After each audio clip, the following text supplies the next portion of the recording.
आजकल विपरीत ही हो रहा है। आखिर में विश्वजित नाम का यज्ञ कराया और उस विश्वजित यज्ञ में उस यज्ञ कुंड से एक दिव्य रथ निकला, घोड़े निकले, दिव्य धनुष, अस्त्र शस्त्र तरकस सब कुछ निकला, उसी में से ध्वजा भी निकली और पूरी तरह से इनको सुसज्जित कर दिया दैत्यों को। बोले अब तुम पूर्ण रूप से संपन्न हुए हो। और शुक्राचार्य जी ने एक शंख प्रदान किया राजा बलि को। प्रहलाद जी भी आए, उन्होंने एक माला प्रदान की, कभी न कुम्हलाने वाली पुष्पमाला। राजा बलि सबसे सुसज्जित होकर के और सेना लेकर के उन्होंने देवताओं पर आक्रमण कर दिया। देवराज इंद्र ने जाकर बृहस्पति जी से कहा कि ये लोग तो परास्त हो गए थे, मर गए थे, जीवित हो गए शुक्राचार्य जी की इच्छा से, कृपा से, अब ये सब फिर से कैसे आ रहे हैं? इनको तो पता ही है कि हम अमृत पी चुके हैं। बृहस्पति जी ने कहा भले ही तुम अमृत पिए हो लेकिन पराजय तुम्हारी निश्चित है। ये क्यों? इसलिए पराजय निश्चित है कि तुमने अमृत पिया है लेकिन उन्होंने ब्राह्मणों का आशीर्वाद ग्रहण किया है, इसलिए तुम नहीं विजय प्राप्त कर सकते उनके सामने। अब आखिर में फिर भी देवता लड़े और देवता अमृत पीने होने के बाद भी आखिर में परास्त हो गए दैत्यों से। मारे मारे फिरने लगे इधर उधर। इधर एक दिन भगवान कश्यप जी की समाधि खुली तो उन्होंने जब कुटिया में अपने जाकर के देखा तो अदिति जी उदास थी, उनके नेत्रों में अश्रु भरा हुआ था। देख करके पूछा क्या बात है देवी, तुम तेजोहीन दिख रही हो, उदास दिख रही हो, कोई संकट तो नहीं है क्या? कोई गृहेषु एष्व तिथियो नाचिता से ललैरपे, क्या कोई ऐसा हुआ कि अतिथि आकर के बिना सत्कृत हुए चला गया क्या? क्योंकि जिस घर से अतिथि बिना सत्कृत हुए चले जाएं वो घर मनुष्य का घर है ही नहीं, वो तो गीदड़ का घर है।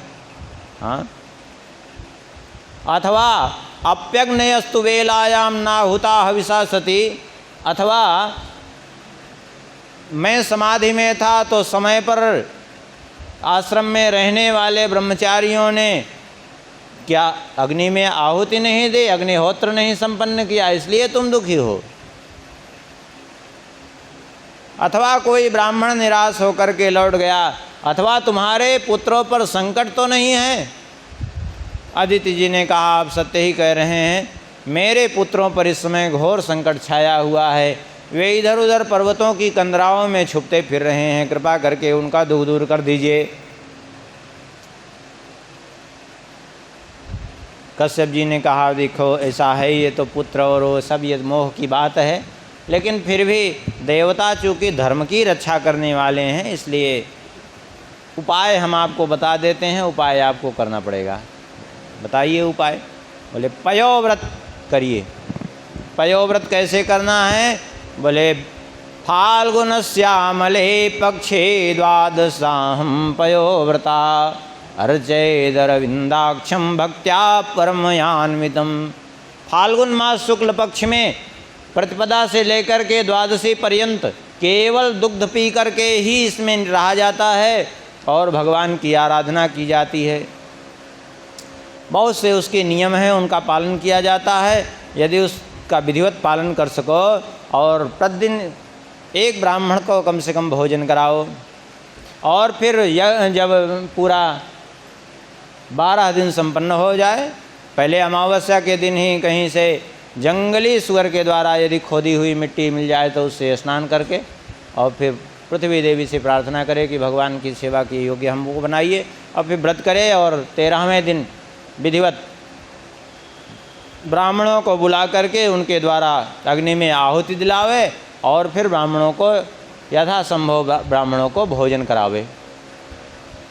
हो सके तो अधिक ब्राह्मणों को, और नहीं तो 12 ब्राह्मणों को भोजन करा दे। 12 दिन का व्रत, 12 दिन का व्रत रहता है, और नहीं तो कम से कम 3 ब्राह्मण या 1 ब्राह्मण ही भोजन करा दे, किसी सत्पात्र को बुला के पवा दे तो।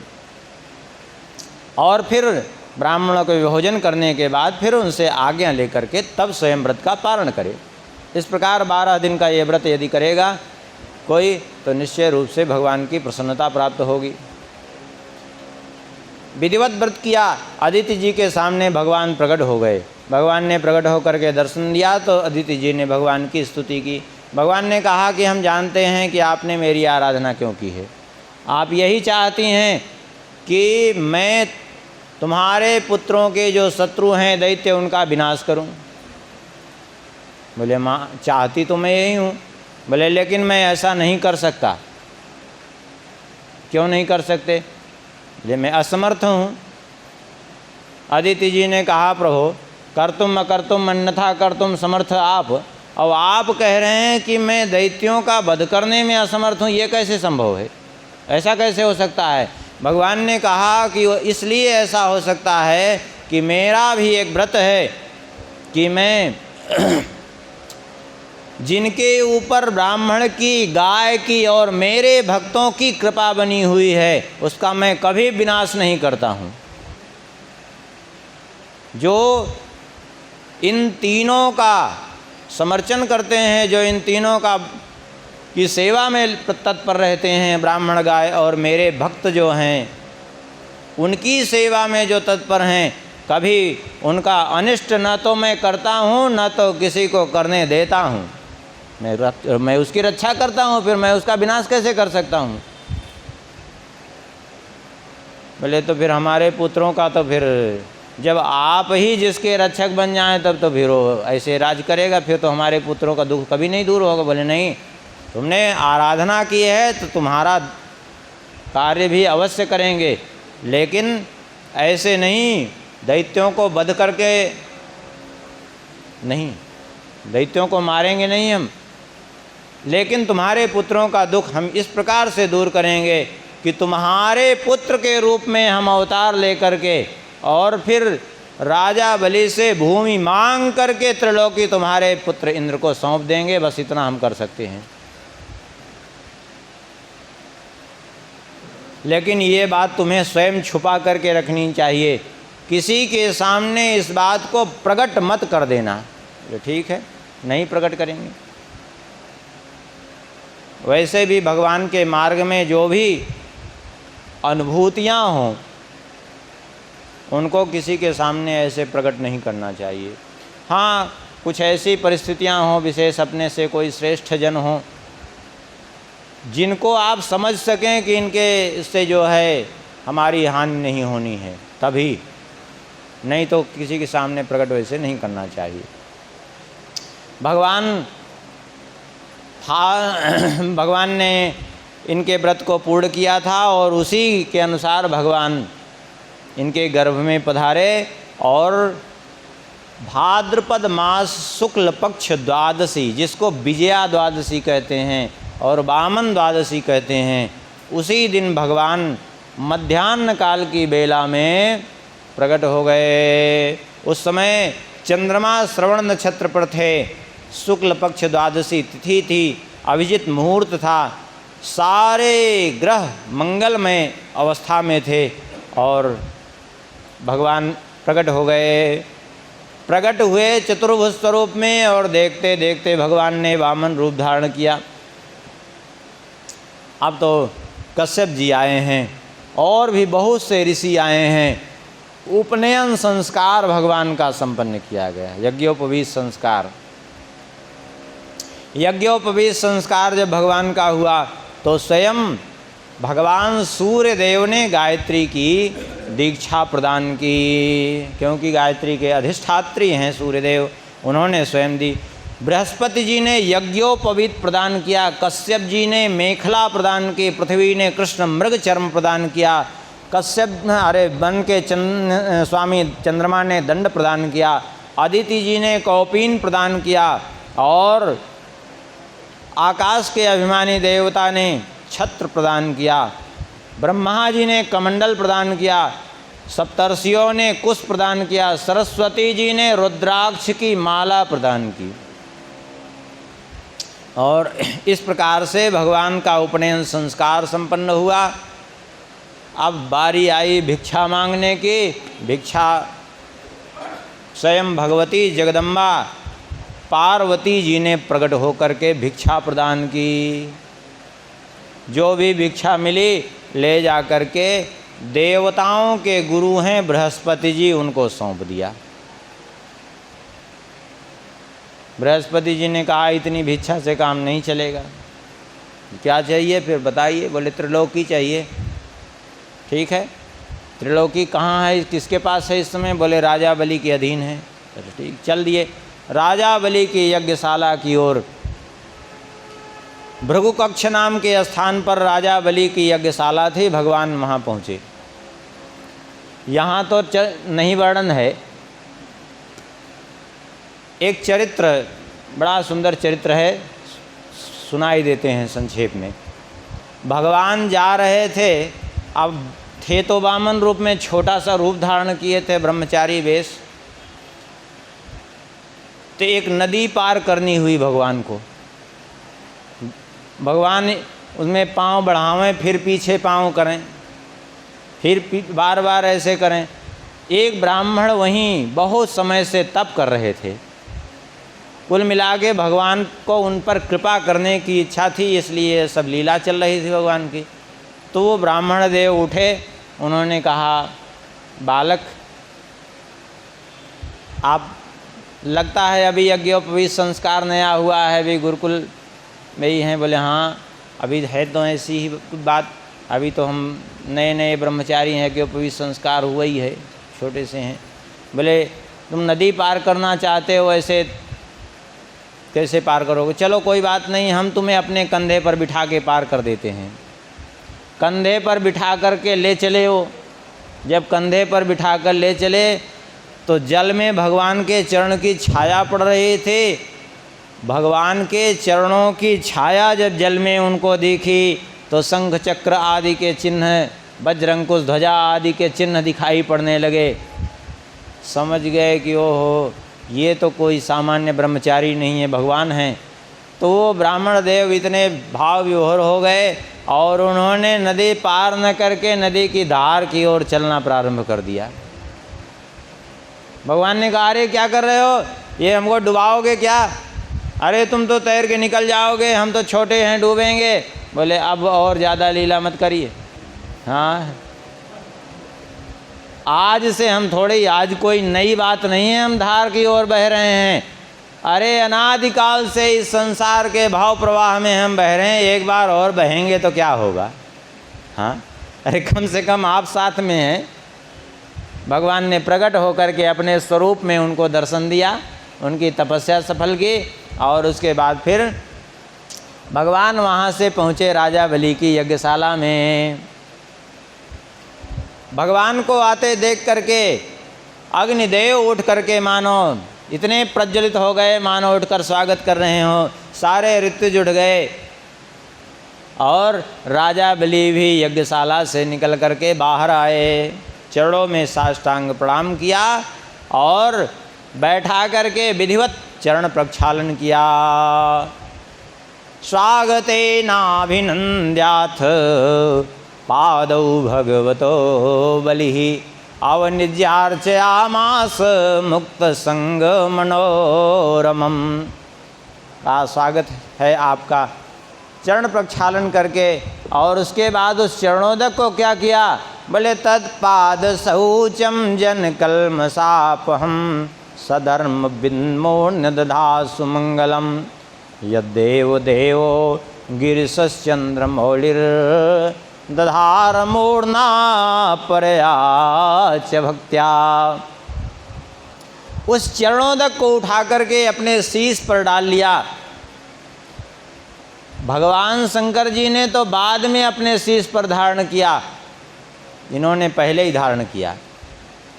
ब्रह्मा जी ने तो बाद में भगवान का चरण पखारा, पहले राजा बलि ने पखारा।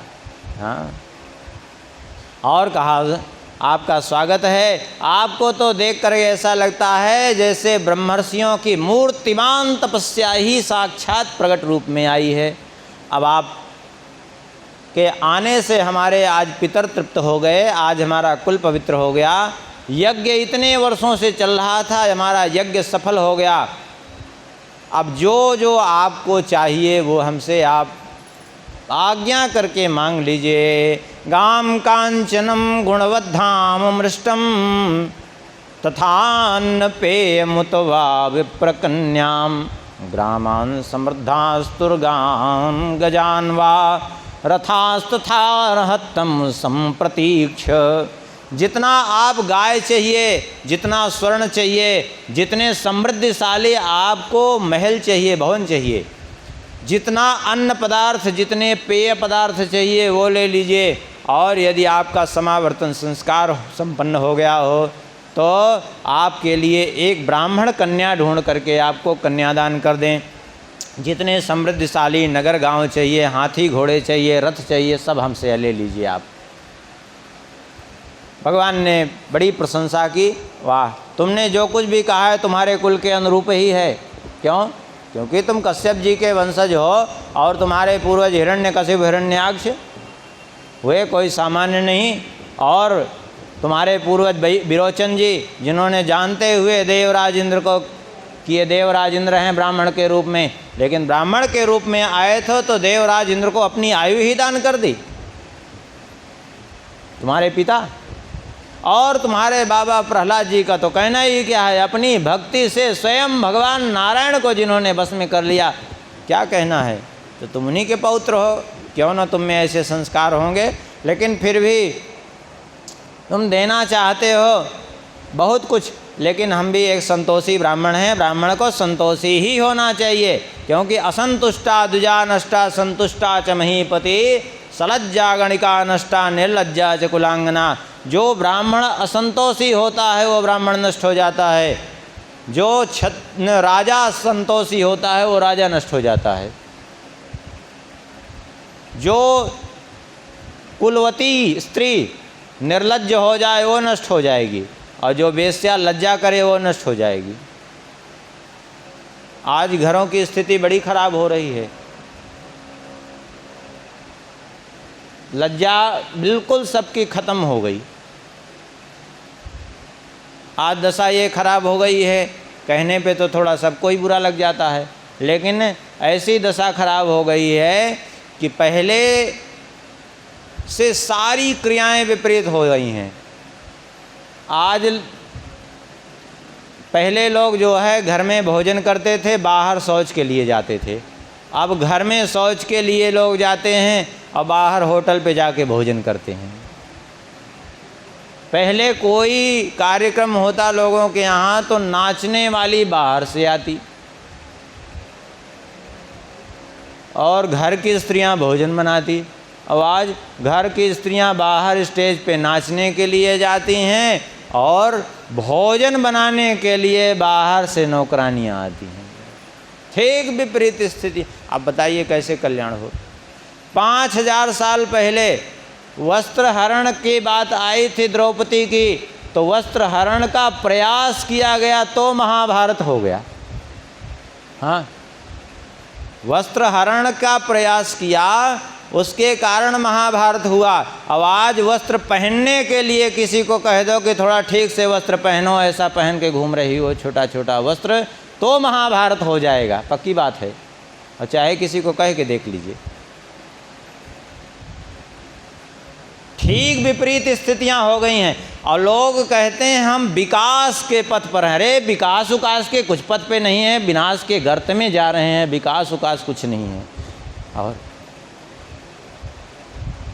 ये सब व्यर्थ की बात। और इसलिए वो बात समझ में नहीं आ रही है क्योंकि सबकी बुद्धि ही विकृत हो गई है। कलयुग ने सबकी बुद्धि को ऐसा भ्रमित कर रखा है कि बुराई में अच्छाई लग रही है, सबको अच्छाई ही बुरी लग रही है।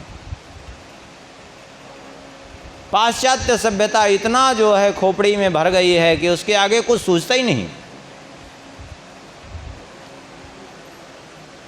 भगवान ने कहा 3 पग दीजिए, भले अरे हंस पड़े। अहो ब्राह्मण दायाद वाचस्ते विद्ध सम्मता। अरे ब्राह्मण कुमार ब्राह्मण इतनी बड़ी बड़ी बातें कर रहे थे वृद्धों जैसी, लेकिन अभी बालक जैसी बुद्धि है। क्योंकि अनुभव तो वृद्धों का अवस्था से आता है ना। बताओ, मांगा भी, जानते हो मैं त्रिलोकी का स्वामी हूँ, मांगा भी हमसे द्वीप का द्वीप दे देता मैं। एक द्वीप में कई देश आ जाते हैं, द्वीप का द्वीप दे देता, और तुम मांग रहे हो वो 3 पग, वो भी अपने पाँव से। भगवान ने कहा कुछ भी हो, देखो हम संतोषी ब्राह्मण हैं और हमें उतना ही चाहिए जितना हमारे लिए आवश्यक है, उससे अधिक हमें नहीं चाहिए। यदि उतना देना हो तो दो, और नहीं तो फिर हम तो जाएंगे। चरण पकड़ लिए, बोले नहीं, जितना आपको आवश्यकता है उतना ही लीजिए। बोले ऐसे नहीं, आप संकल्प भी कर दो।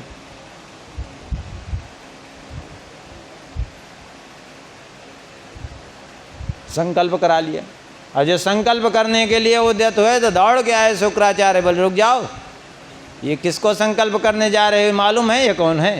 ये कौन है? अरे एक ब्रह्मचारी हैं, ब्राह्मण हैं। बोले कुछ नहीं, एस वैरोचने साक्षात भगवान, ये साक्षात भगवान नारायण हैं, और तुम इनके चक्कर में पड़ोगे तो फिर हो गया। फिर ये कश्यप अदिति के पुत्र के रूप में प्रकट होकर के आए हैं, और ये 3 पग जो मांग रहे हैं, क्यों मांग रहे हैं जानते हो? ये 3 पग भी पूरा तुम नहीं कर पाओगे। एक पग में ये पाताल से पृथ्वी तक नापेंगे, दूसरे पग में पृथ्वी से ब्रह्मलोक तक नापेंगे, और इनके विराट स्वरूप से पूरा आकाश भर जाएगा। तीसरा पग देने के लिए कहीं कुछ नहीं बचेगा, तो तुमको नरक में जाना पड़ेगा, क्योंकि संकल्प झूठा हो जाएगा तुम्हारा। इसलिए मत करो ऐसा। कहीं कहीं झूठ बोल देने में दोष नहीं लगेगा। कहाँ झूठ बोलने में दोष नहीं लगेगा? बोले स्त्री सुनर्म विवाहे चा वृत्यर्थे प्राण संकटे गो ब्राह्मणार्थे हिंसायाम नानृतम स्याजुगुप्सितम। स्त्री से कोई बात छुपानी हो तो छुपाने में वो झूठ नहीं माना जाता, विशेष उसका दोष नहीं लगता। क्यों? क्योंकि स्त्रियों को बात पचती नहीं है। वो युधिष्ठिर जी का श्राप लगा है, कोई बात नहीं, कोई रहस्य नहीं छुपा सकती अपने हृदय में, वो स्वाभाविक है। इसलिए उनसे बात छुपाने में दोष नहीं है। किसी कन्या के विवाह में थोड़ा बहुत प्रशंसा कर दी जाए तो दोष नहीं लगेगा। अब प्रशंसा माने ऐसी प्रशंसा झूठी ना कर दे कि जो है दूसरे का जीवन नरक बना दे। प्रशंसा उतनी कि दोनों का जीवन ठीक ठाक हो। ऐसा नहीं कि किसी की प्रशंसा इतना करके दूसरे को भटका दे। एक बार एक सज्जन भेजे अपने साढ़ू के यहाँ लड़का देखने के लिए एक व्यक्ति को, अपने साढ़ू के लड़के को। बोले जाओ देखाओ, लड़का बीए पढ़ रहा है। कई साल पहले की हाल है। वो मिश्रा जी थे, उनके यहाँ पहुँचे वो देखने के लिए। संयोग से जब आए तो वो मिश्रा जी तो थे नहीं, वो जिसका के विवाह के लिए आए थे वो लड़का ही था और उसके मामा थे। और वो लड़का तेल मालिश कर रहा था, उसी समय वो पहुँचे। तो लड़के से कोई क्या बात करेगा, मामा से पूछे बीए पढ़ रहा है। अब मामा जी सोचे कि ये तो बड़ी समस्या, अब बीए बता के भेजे हैं और ये भी हमारे बहनोई वो भी बहनोई, और हम झूठ बोलें तो आगे चल के विवाह होगा तो कहेंगे तुम भी तो कहे थे बीए पढ़ रहा है, ये कक्षा 9 में 3 बार फेल हुआ है, कैसे हम कहें? लड़की की ज़िंदगी बर्बाद होगी। तो उन्होंने बड़े बढ़िया ढंग से, उनके मामा जी ने कहा कि वो लड़का तो ना समझे, वो समझ जाएं। उन्होंने कहा कि देखिए कक्षा 9 में 3 साल इन्होंने पहलवानी की और नहीं जीते तो जीवन दान दे दिया है। अब जो है वो लड़के ने समझा कि हम तेल मालिश कर रहे थे तो इसलिए कह रहे हैं पहलवानी की, और वो जो आए थे देखने वो समझ गए कि कौन सी पहलवानी 3 साल किए थे और नहीं जीते, माने नहीं पास हुए, तो जीवन दान दिए, माने पढ़ाई छोड़ दी। तो झूठ ऐसा नहीं बोल देना चाहिए, तात्पर्य है संभल करके। और अपनी वृत्ति नष्ट हो रही हो, संपत्ति नष्ट हो रही हो, थोड़ा बहुत बचा लेने में वो झूठ नहीं माना जाता। किसी का प्राण संकट या अपना ही प्राण संकट उपस्थित हो गया हो तो उसके रक्षा के लिए झूठ बोल देने में दोष नहीं माना जाता। गाय और ब्राह्मण की हिंसा को रोकने के लिए, उनके हित के लिए यदि जो है झूठ बोलना पड़े तो विशेष दोष नहीं है। राजा बलि ने कहा कि कुछ भी हो, लेकिन झूठ झूठ ही होता है। और सही बात यही है कि झूठ सत्य कभी नहीं हो सकता। यहाँ जो झूठ कहा गया ऐसा नहीं होता इसमें कि झूठ का दोष नहीं लगता, लेकिन झूठ निंदित नहीं है। झूठ निंदित नहीं, नानृतम स्यात् जुगुप्सितम शब्द है, निंदा नहीं है उस झूठ की, बाकी वो रहता झूठ ही है, वहाँ झूठ दोष युक्त विशेष नहीं है। बोले मैं असत्य भाषण नहीं कर सकता, मैंने वचन दिया है एक ब्राह्मण को, इसलिए मैं तो उसको अवश्य पूरा करूँगा। मैं भी प्रहलाद जी का पौत्र हूँ, चाहे मुझे नरक ही जाना पड़े, लेकिन मैं धन के लोभ से ये सब कुछ नहीं कर सकता। आखिर में शुक्राचार्य जी कुपित हो गए, कुपित होकर के श्राप दे दिया, अरे मूर्ख दृढ़म पंडित मान्यज्ञ स्तब्धम यस्मद उपेक्षया मच्छासनातिगो यस्तो मचिरात भ्रस्यते श्रिया। अरे दुष्ट, तू मेरी अवहेलना करता है, अपने को बड़ा बुद्धिमान विद्वान समझता है, जा श्रीहीन हो जा। श्राप दे दिया, श्राप दे करके चले गए। यहाँ तो भागवत जी में यद्यपि ये चरित्र नहीं है, लेकिन ये चरित्र ये भी प्रसिद्ध है कि शुक्राचार्य जी गए, वो कमंडल में ही छुपे, और कमंडल की वो टोटी से झांक रहे थे कि बाहर हो क्या रहा है। देख जल ही नहीं निकल रहा, तो बोले जल नहीं निकलेगा, संकल्प ही नहीं होगा। भगवान ने कहा चिंता मत करो, हम अभी इसको ठीक कर देते हैं। तो भगवान बगल में दबाए हुए थे, अपनी कांख में कुश की चटाई, और भगवान ने उसी में से एक कुश खींचा, सीधा वो कमंडल की टोटी में डाला, तो एक आँख चली गई बाहर, निकल करके भागे, देने वाला कोई और, लेने वाला कोई और, ज़बरदस्ती आँख हमने फुड़वा ली। यद्यपि बाद में तपस्या करके वो नेत्र भगवान से उन्होंने पुनः प्राप्त किए हैं, ऐसा नहीं कि हमेशा के लिए वही रह गए, लेकिन तात्पर्य ये है कि गलती अगर कोई करता है तो उसका दंड उसको अवश्य मिलेगा। राजा बलि ने संकल्प करके चरणों में साष्टांग प्रणाम किया, और प्रणाम करके जब ऊपर की ओर उठने लगे तो देखा भगवान का विराट स्वरूप प्रकट हो चुका था तब तक, और भगवान ने वही किया जैसा शुक्राचार्य जी ने कहा था। एक पग से तो उन्होंने संपूर्ण पाताल से लेकर के पृथ्वी तक नापा, और फिर दूसरा अपना बायां चरण कमल भगवान ने उठाया, तो भगवान के बाएं चरण कमल से, चरण कमल के अंगूठे के नख से ब्रह्मांड कटा फट गया, और उस ब्रह्मांड कटा के फटने से ये ब्रह्मांड अनंतानंत ब्रह्मांड विरजा नदी में लुढ़कते रहते हैं, विरजा नदी के जल में, इतना विशाल स्वरूप है विरजा जी का। तो विरजा नदी के जल की धारा जो है, उसी छिद्र से जो भगवान के नख से छिद्र हुआ, उसी जल से विरजा नदी के जल की धारा भगवान के चरण को प्रक्षालित करते हुए जब गिरने लगे, तो ब्रह्मा जी ने उसको अपने कमंडल में रोप लिया, और वही गंगा जी हुई। और वो छिद्र तब से बना रहा, इसीलिए उसी छिद्र से चले जाते हैं ये लोग, जो देवता ऋषि मुनि चले जाते हैं, जो वहाँ रमा वैकुंठ भगवान का दर्शन कराते हैं। तो गंगा जी को बहुत समय तक अपने कमंडल में ही रखा, बाद में कैसे आई गंगा जी सब जानते हैं, 9वें स्कंद में आगे कथा भी आएगी गंगा जी की। फिर 2 पग में नाप करके राजा बलि को भगवान ने बांध लिया वरुण पास में, और इधर जो है दैत्य लोग दौड़े मारने के लिए, भगवान पर आक्रमण करने के लिए, तो राजा बलि ने मना कर दिया, खबरदार कोई भी इनके ऊपर ना तो हाथ उठाएगा ना असद व्यवहार करेगा, क्योंकि मैंने इनका पूजन करके इनको दान किया है। उसी समय श्री प्रहलाद जी आए। प्रहलाद जी ने कहा, प्रभु आपने दिया था, आपने छीन लिया, बहुत अच्छा किया, दिया था ये अच्छी बात थी, छीन लिया अत्यंत आपने उत्तम कार्य किया है, लेकिन एक बात मैं अवश्य कहूँगा। क्या? यहाँ उसके पहले राजा बलि से भगवान ने कहा कि तुम तो वचन हार गए हो। बलि ने कहा नहीं, अभी मेरा वचन अपूर्ण नहीं हुआ है, पूर्ण कर दीजिए उसको। कैसे? तीसरा पग रखने के लिए जगह नहीं है। भगवान राजा बलि ने कहा, पदम तृतीयम कुरु शीर्ष में निजम, तीसरा पग मेरे सिर पर रखिए। जैसे ही शीर्ष पर रखा था वैसे ही प्रहलाद जी आए थे। प्रहलाद जी ने कहा कि आपने बहुत अच्छा काम किया, लेकिन एक बात मैं अवश्य कहूँगा कि जो सौभाग्य आपने अपने पुत्र ब्रह्मा जी को, अपने पौत्र शंकर जी को प्रदान नहीं किया, वो सौभाग्य आपने मेरे पौत्र को आज प्रदान किया है। उसके शीश पर अपना चरण रख करके, ये सौभाग्य किसी को आपने नहीं दिया। विंध्यावली जी आई हैं। विंध्यावली जी ने कहा आपने इनको जो दंड दिया बहुत अच्छा किया। क्यों?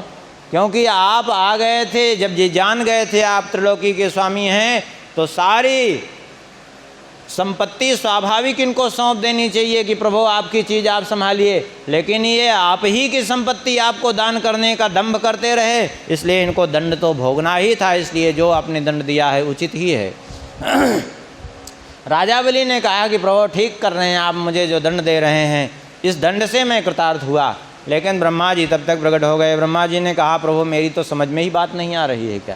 क्या नहीं समझ में आ रही? बोले समझ में ये नहीं आ रही कि जो है आपको कोई थोड़ा सा एक चुल्लू जल चढ़ा दे, तुलसी दल चढ़ा दे, तो आप कहते हैं मैं बिक जाता हूँ। तुलसी दल मात्रेण जलस्य चुलुकेन च विक्रीणीते समात्मानं भक्तेभ्यो भक्तवत्सल। लेकिन इसने सर्वात्म समर्पण कर दिया, फिर भी बांधे हैं आप इसको। भगवान ने कहा ये मेरी कृपा है इस पर। शुक्राचार्य जी के श्राप से नरक जाना पड़ता, नरक की यातना नहीं भोगनी पड़ेगी, मैंने पूरा कर दिया। शुक्राचार्य जी ने श्रीहीन होने का श्राप दिया, मैंने सब कुछ छीन लिया। अब मैं इसको सुतल लोक का राजा भी बना दूंगा, जहाँ देवराज इंद्र की भी बिसात नहीं, देवराज इंद्र से बढ़कर के संपत्ति है। शुक्राचार्य जी भाग करके आए, बोले प्रभु हमसे बड़ी गलती हुई, अब क्या आज्ञा है? भगवान ने कहा राजा बलि तो इसी समय पाताल लोग जा रहे हैं, अब यज्ञ आप पूरा करोगे। बोले प्रभु मंत्रतस्तंत्रतः छिद्रम देश कालार्ह वस्तुतः सर्वम करोति निश्छिद्रम नाम संकीर्तनम तव। मंत्र की त्रुटि, तंत्र की त्रुटि और जितने त्रुटियां हैं, देश काल परिस्थिति की त्रुटि, वस्तु की सब पूरी होती है आपके नाम प्रभाव से। फिर आप जब जहाँ प्रकट हो गए वहाँ अपूर्ण क्या रहा? बाद में शुक्राचार्य जी ने उस यज्ञ को पूर्ण किया, क्योंकि यज्ञ को बीच में छोड़ना अनिष्टकारी होता है। इसके बाद वर्णन करते हैं मत्स्यावतार की कथा। भगवान ने एक बार मत्स्य रूप धारण किया, छोटा सा रूप बना करके। ये सत्यव्रत जो वर्तमान में वैवस्वत मनु हैं, यही पूर्व में सत्यव्रत थे। और उस समय जो है भगवान इनकी अंजलि में आ गए। जब ये तर्पण के लिए जल उठाए तो जल छोड़ना चाहते थे, तो ये कहा भगवान ने कि मेरी रक्षा करो। छोटी मछली के रूप में कमंडल में रखा तो उसके बराबर हो गए। धीरे धीरे स्वरूप बढ़ता ही गया। सरोवर में डाला तो उसके बराबर हो गए, फिर नदी में डाला, फिर समुद्र में डाला। भगवान ने अपना विशाल स्वरूप प्रकट किया। बोले आज से 7वें दिन संपूर्ण सृष्टि का प्रलय होना है, मेरी प्रेरणा से एक नौका आएगी। समस्त जीवों के सूक्ष्म देह को और समस्त बीजों को और सप्तर्षियों को लेकर के उसी नौका में बैठ जाना, फिर मैं तुम्हें प्रलय पर्यंत विचरण कराऊंगा। श्री सत्यव्रत मनु जी ने भगवान को गुरु रूप में स्वीकार किया और भगवान की स्तुति की, और भगवान ने उनको उपदेश दिया है वही श्री मनु जी का। और भगवान का जो दिव्य संवाद है वही मत्स्य पुराण के रूप में जाना जाता है, और यहीं अष्टम स्कंद की कथा भी संपन्न होती है। अब कल ही भगवान का जन्मोत्सव भी मनाया जाएगा। कल जो है अम्बरीश जी का चरित्र, श्री राम जी का चरित्र कल जन्म तक पहुंच जाएंगे। अभी यहीं कथा को विश्राम, भगवान के नाम का कीर्तन करें, फिर आरती का दर्शन। श्री राम जय जय राम।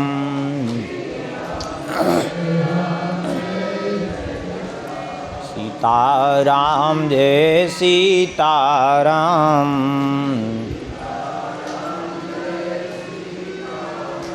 सीताराम जय सीताराम।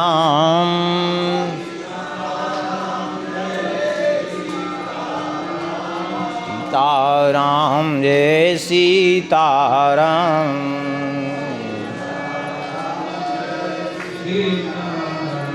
सीताराम जय सीताराम।